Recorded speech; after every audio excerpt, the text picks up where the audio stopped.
नमस्कार मित्रांनो, एकादशीनंतर कोणते संकल्प करावेत हे 11 संकल्प तुमचे जीवन बदलू शकतात.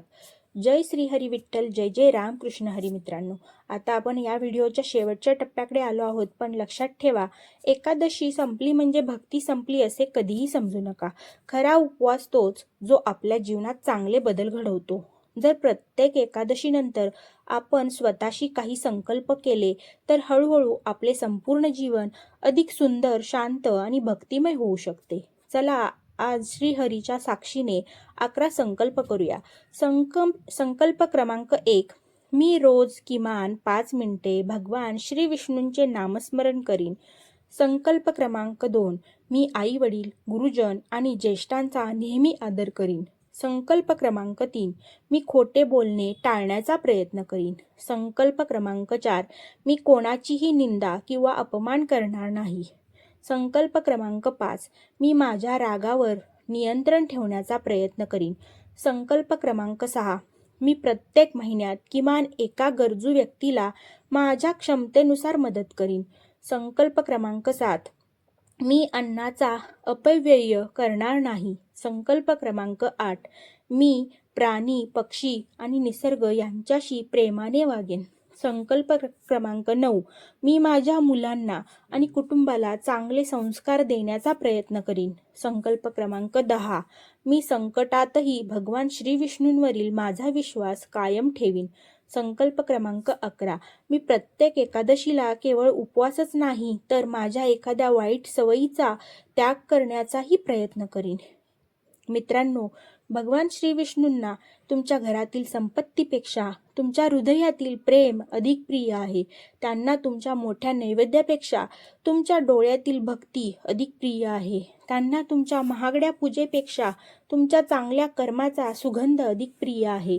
म्हणून आज एक वचन स्वतःला द्या, मी फक्त एकादशीला भक्त होणार नाही तर आयुष्यभर चांगला माणूस बनण्याचा प्रयत्न करीन. कारण जो मनुष्य दुसऱ्याच्या चेहऱ्यावर हसू आणतो त्यांच्यावर श्रीहरीची कृपा सदैव राहो, अशी प्रत्येक भक्ताची प्रार्थना असते. तुम्हाला आपला हा व्हिडिओ आवडला असेल आणि चॅनेलवरती नवीन असाल तर लाईक, शेअर आणि सबस्क्राईब करायला विसरू नका.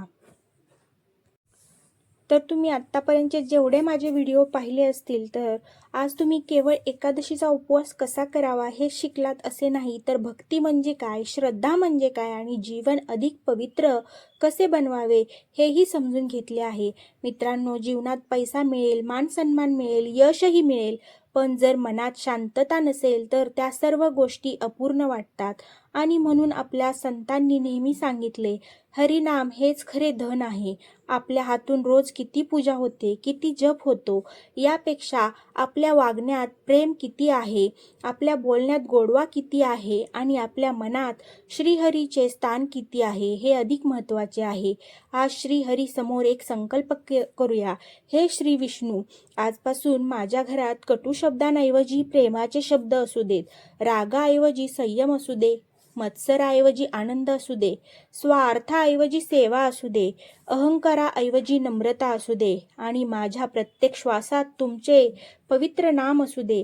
सर्व भक्तांसाठी मंगल प्रार्थना. हे श्रीहरी, हा व्हिडिओ पाहणाऱ्या प्रत्येक भक्ताच्या जीवनात उत्तम आरोग्य असू दे, मनशांती लाभू दे, कुटुंबात प्रेम आणि एकता राहू दे, चांगले विचार आणि सत्कर्म करण्याची प्रेरणा मिळू दे, तुमच्यावरील श्रद्धा दिवसेंदिवस अधिक दृढ होऊ दे. ज्यांच्या घरात अडचणी आहेत त्यांना धैर्य द्या, जे निराश आहेत त्यांना आशा द्या, जे दुःखी आहेत त्यांना मानसिक बळ द्या आणि आम्हा सर्वांना सदैव सत्य, धर्म आणि भक्तीच्या मार्गावर चालण्याची बुद्धी द्या. चला शेवटी सर्वांनी प्रेमाने 3 वेळा म्हणूया, जय जय राम कृष्ण हरी. जय श्री हरी विठ्ठल, जय जय राम कृष्ण हरी. मित्रांनो, आपण एकादशी उपवासाचे संपूर्ण महत्त्व, नियम, पूजाविधी, पारणाची योग्य पद्धत, टाळावयाच्या चुका, हरिनाम, दान, प्रार्थना, आध्यात्मिक संदेश सर्व काही जाणून घेतलेला आहे. प्रत्येक व्हिडिओच्या माध्यमातून मी तुम्हाला पोहोचवण्याचा प्रयत्न केलेला आहे. जर या व्हिडिओमधील जरी एक गोष्ट तुमच्या जीवनात उतरली तर या व्हिडिओचा सार्थक झालं असे मला वाटेल. लक्षात ठेवा, एकादशी म्हणजे फक्त उपवास नाही, ती आहे मनशुद्ध करण्याचा दिवस, वाईट सवयी सोडण्याचा दिवस, श्रीहरीच्या अधिक जवळ जाण्याचा दिवस, प्रेम, दया, क्षमा आणि भक्तीने जीवन जगण्याची प्रेरणा देणारा दिवस. धन, संपत्ती आणि यश आयुष्यात पुन्हा मिळू शकते, पण निर्मळ मन आणि ईश्वरावरील श्रद्धा हीच खरी संपत्ती आहे.